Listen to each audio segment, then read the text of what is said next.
I'm Eleonora from Coastal Crochet, and this is my second crochet tutorial to accompany my Seaside stash busting blanket crochet along, which I'm hosting over on my blog and on my Instagram. The links are in the description below.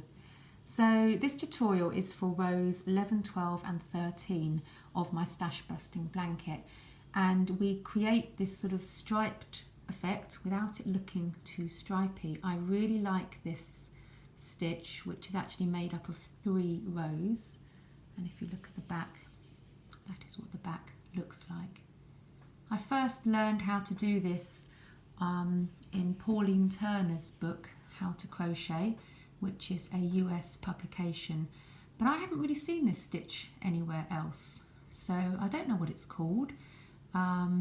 But I certainly like the effect, and it's something I will be using in my blanket. This is a blanket I made a couple of years ago, and as you can see, I used it along here on this row, and then I also used it here on this row. I think it gives a really nice effect, and it's really simple, and I'm going to show you how to do that now. Okay, so this stitch, these rows are made up of 3 to give the 2 coloured effect. So let's imagine the row that I've nearly completed here is row 11 on the Seaside stash busting blanket, and it's just a row of ordinary treble stitches. Remember, I use UK crochet terminology, so a treble in the UK is a double crochet stitch in the US. So I've got 2 more treble stitches to do on this row. So there's 1, and then 1 treble in the final stitch. And we're now going to introduce our new colour at the last stage of this stitch.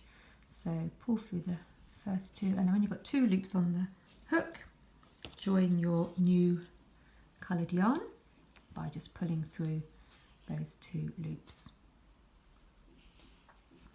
Now, do not cut the yarn that you have been working with, because we are going to rejoin that ready for the following row. So these stitches are made up of 3 rows, and on the 3rd row we'll be using this one again. So just leave that yarn there.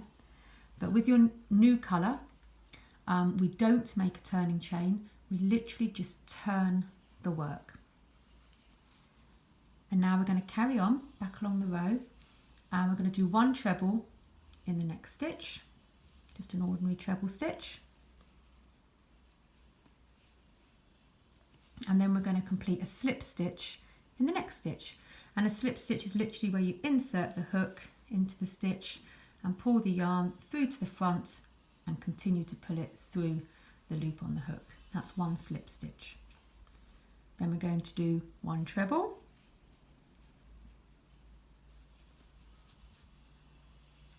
and then 1 slip stitch, 1 treble,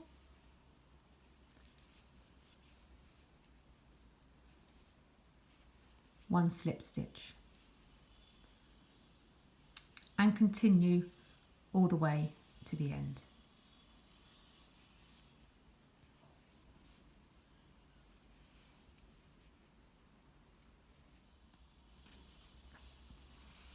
Okay, so we're nearly at the end.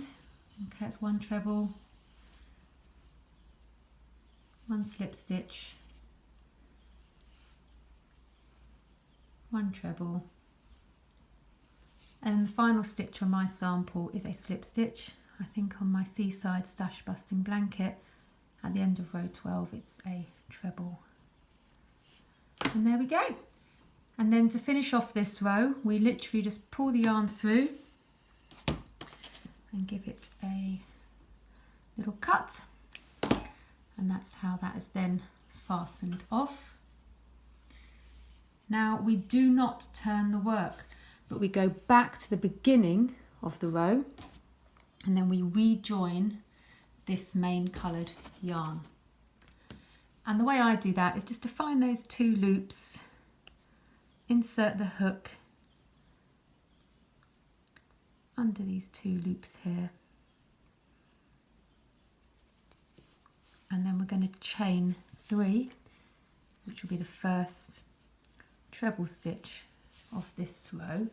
So 1, 2, 3, and then we're going to carry on back along the row with 1 treble in each stitch, and they will look a little bit different because obviously one stitch you're crocheting into is a treble stitch from the previous row and one is a slip stitch.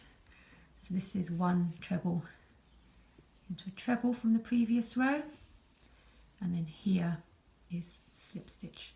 Again, a little bit tighter to get the hook into because the slip stitch is quite well, very short, small stitch. But we just go with 1 treble in each stitch along to the end.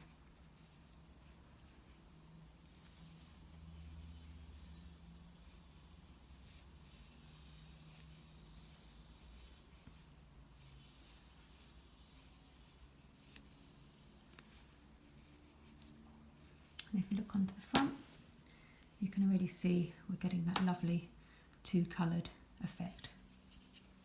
I'll carry on. Okay, I've nearly come to the end of the row. Just continuing with 1 treble in each stitch along.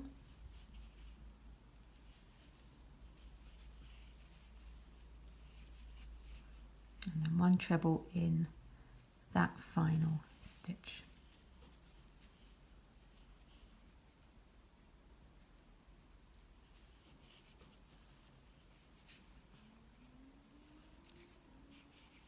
And that's what the back of the work looks like. And then if you turn, this is what the front of the work looks like. And I think that's a really, really lovely effect. And we'll be using this rose, or these rows, a few times throughout the blanket. And these are the colours I've used for my Seaside stash busting blanket. And I think they look like sunsets over the sea. So I hope that's helped. Thank you so much for watching.